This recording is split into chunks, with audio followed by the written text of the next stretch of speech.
Assalamualaikum dear students। तो आज का हमारा लेक्चर है thermodynamic equilibrium and also we will discuss thermal equilibrium and difference between thermodynamic equilibrium and thermal equilibrium. तो video को start करने से पहले आपसे एक रिक्वेस्ट करता हूं कि अगर अभी तक आपने हमारा चैनल सब्सक्राइब नहीं किया है तो प्लीज़ चैनल को सब्सक्राइब कीजिए एंड बेल आइकन को प्रेस करें ताकि हमारे नई आने वाली वीडियो आप तक बर वक्त पहुंचे। Thermodynamic equilibrium हमारे पास definition है कि when a system is in stable state with respect to all macroscopic properties, pressure, volume, temperature and composition and does not spontaneously change over time, वो system जो कि हमारे पास stable हो with respect to all macroscopic properties जैसे कि pressure है, volume है, temperature and composition है and does not change spontaneously over time और खुद ब खुद उसमें कोई चेंज नहीं आती है, ठीक है। तो वो सिस्टम हमारे पास थर्मोडायनेमिक इक्विलिब्रियम में कहलाता है। अभी इसका एग्जांपल हमारे पास है कि a gas enclosed in a perfectly isolated system।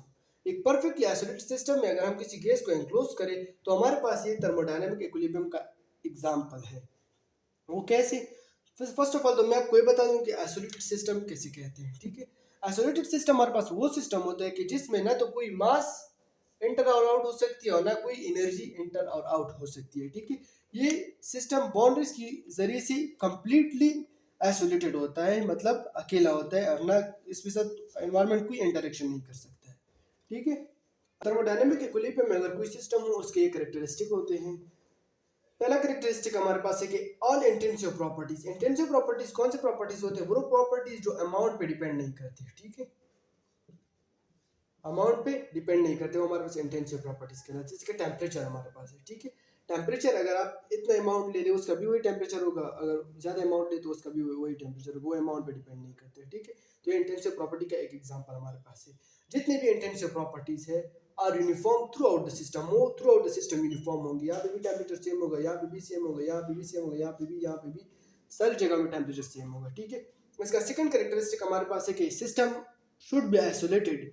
System हमारे पास आइसोलेटेड होना चाहिए। अगर आइसोलेटेड ना हो तो हमारे पास अगर इसका एनवायरनमेंट का इंटरेक्शन हो तो इसका pressure, volume, temperature and composition में चेंज, ये चेंज भी हो सकता है अगर इसके साथ एनवायरनमेंट इंटरेक्ट करता है। तो इस वजह से ये आइसोलेटेड सिस्टम होगा। और जो नो मैक्रोस्कोपिक प्रोसेस अकर, इसमें थर्ड कैरेक्टरिस्टिक इसका ये है कि इसमें कोई भी मैक्रोस्कोपिक प्रोसेस नहीं होगा, ठीक है। सिस्टम हमारे पास है थर्मल इक्विलिब्रियम। इसका डेफिनेशन हम कुछ इस तरह कर दें कि two system are said to be in thermal equilibrium when both have same temperature and no heat exchange occur, ठीक है।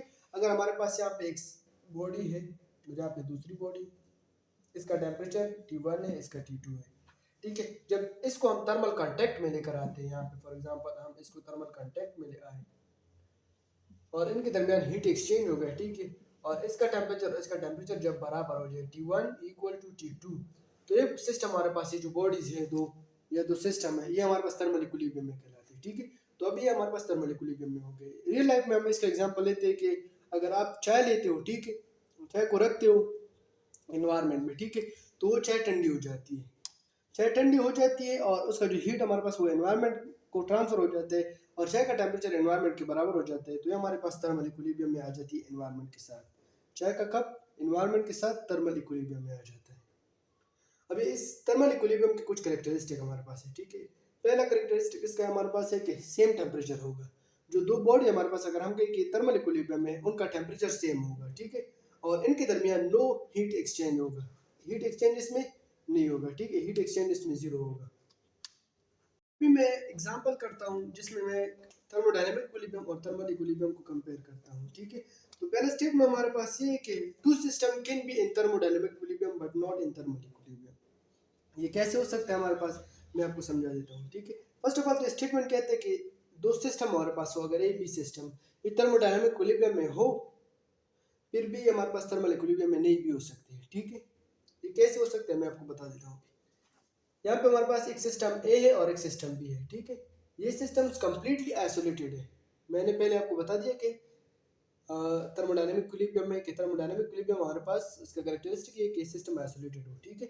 यहाँ पे हमारे पास ये आइसोलेटेड है और ये भी आइसोलेटेड है। ना तो इसका प्रेशर, टेम्परेचर और वॉल्यूम चेंज होता है और ना इसका प्रेशर, टेम्परेचर और वॉल्यूम चेंज हो रहा है और ना ही कंपोजिशन चेंज हो रहा है दोनों का। तो ये हमारे पास थर्मोडायनेमिक इक्विलिब्रियम में है। लेकिन अगर इसका टेम्परेचर T1 हो और इसका टेम्परेचर T1 T2, अगर आप देखिए ओवर टाइम गुजरने के साथ साथ इनमें कोई चेंजेस नहीं आ रहे, ठीक है, तो ये हमारे पास थर्मोडायनेमिक इक्विलिब्रियम में है। लेकिन इनका टेम्परेचर हमारे पास डिफरेंट टेम्परेचर है हमारे पास, लेकिन थर्मल इक्विलिब्रियम का हमारे पास करेक्टरिस्टिक ये था कि ये हमारे पास सेम टेम्परेचर होंगे and no exchange of heat होगा।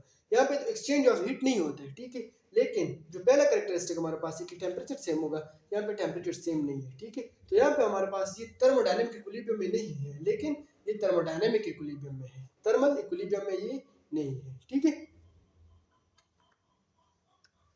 अभी मैं एक एमसीक्यूज कराता हूँ इसके लिए, ठीक है। अब हमारे पास एक एमसीक्यू है इसके रिलेटेड के, two system can be in thermodynamic equilibrium but not in thermal equilibrium. क्या ये स्टेटमेंट हमारे पास ट्रू है, फॉल्स है या नन ऑफ द अबव है, ठीक है। तो इसका आंसर आपने कमेंट में देना है, मैंने इसको पहले एक्सप्लेन किया।